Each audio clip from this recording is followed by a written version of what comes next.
The town of Celbridge as we know it today can be traced back to the start of the 1700s, and the building of a new manor house named the Abbey marked the start of this new development. However, the origin of this hamlet dates back to ancient Ireland and the Slievure, one of the country's 5 principal roads which forded the River Liffey just below where the mill stands today. In early Christian times, St. Mocua of Clondalkin baptised the local people in an existing Celtic pagan well near the ford. He established a church nearby, and thus this village became known as Kildrihid or Kildrout, the Church of the Bridge. In 1202, Thomas de Hereford, a Norman knight, established his castle at Castletown and built a corn and a tuck mill for his tenants close to the bridge. He also founded St. Wulstan's Monastery to give shelter to travellers and to serve as a hospital. And so the community of Kildrout began to develop, and the small tenant farmers built simple mud houses along the route from the mill to the castle. The defeat of King James by King William at the Battle of the Boyne in 1690 led to the disposal of the lands of the Dongan family.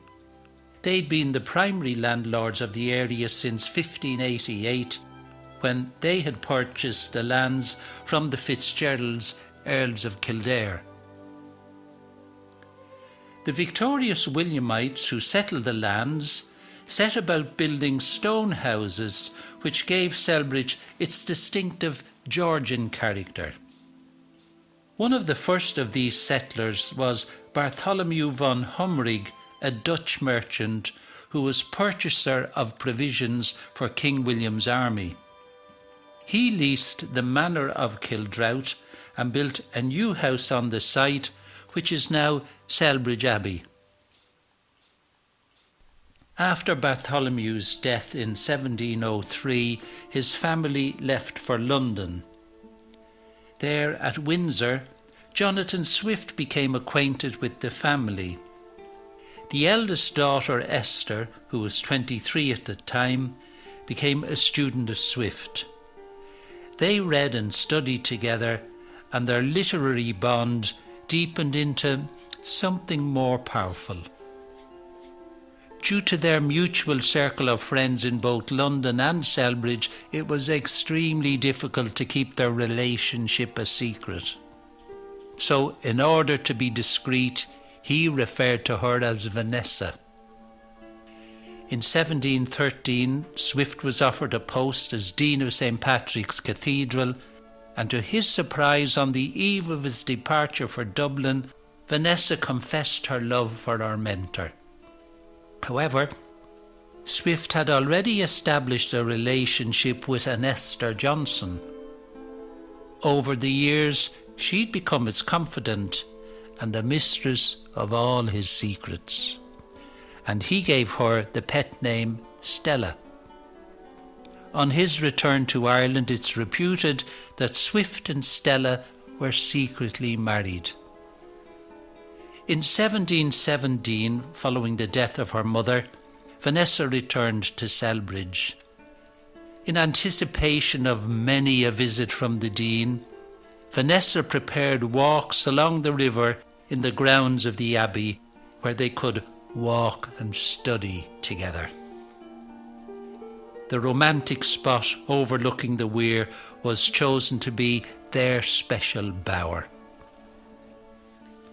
After a time, she hears rumours about Stella and writes to her to inquire about her relationship with the Dean.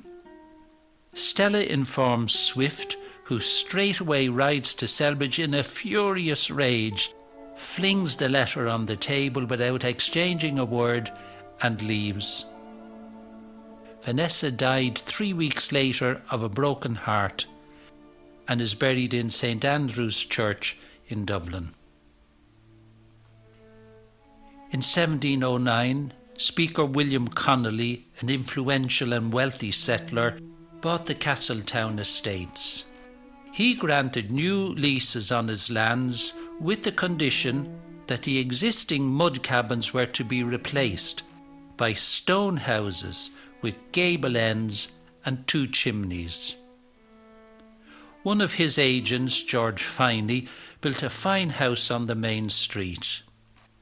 One of the 3 tablets set in the front face of the building confirms that it was during this period that the old Irish name of Kildrought had changed to Celbridge.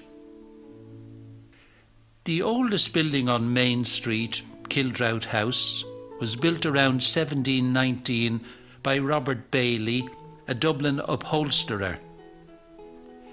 Bailey introduced tapestry weaving to Ireland, and 2 of his tapestries are in the Irish House of Lords, now the Bank of Ireland, in College Green.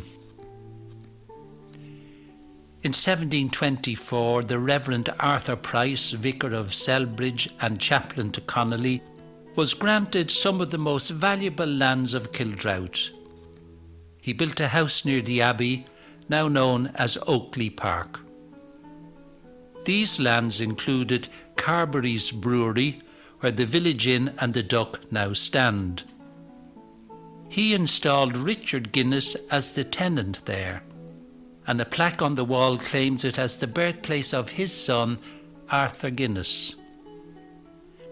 By the age of 30, Arthur had established his own small brewery locally, and by 1759 he'd progressed to St. James's Gate. The Guinness family continued to live on Main Street in Celbridge until 1766. Arthur Guinness is buried in the family plot in nearby Oughterard Cemetery. At this time, there were many malt houses and malt kilns in Celbridge. Indeed, table beer was the preferred daily beverage of the locals, but whisky was also regularly consumed by the gallon. Records from Castletown House show that in February 1769, the payment for local labourers for collecting ice to fill the ice house was 8 gallons of whisky for 12 men for 3 days, averaging 1.5 pints per man per day. Tea was introduced into Celbridge by mill workers brought over from England to the newly established woolen mill in 1805. A row of cottages was built to house them along the lane to St. Macua's Church. They disposed of their tea leaves on the roadside, and such was the quantity of tea consumed that it became known as Tay Lane. After Vanessa's death in 1723, Thomas Marley purchased the Abbey estate and built the current house. His daughter married James Grattan, and their son Henry became a renowned 18th century Irish politician. He dedicated his political life to making the Irish Parliament independent by the repeal of the Act that allowed Westminster to make laws binding on Ireland. He lived at Celbridge Abbey between 1777 and 1780 and wrote afterwards, "Along the banks of the river, amid the groves and bowers of Swift and Vanessa, I grew convinced that I was right." In 1782, Henry stood up in the independent Irish Parliament and declared, "Ireland is now a nation." Grattan's buried in Westminster, but his family are interred in Tay Lane graveyard. Members of the Grattan family continued to live in the Abbey well into the latter half of the 1800s, and in 1852, Henry Grattan's granddaughter Henrietta married a Catholic British MP, Charles Langdale.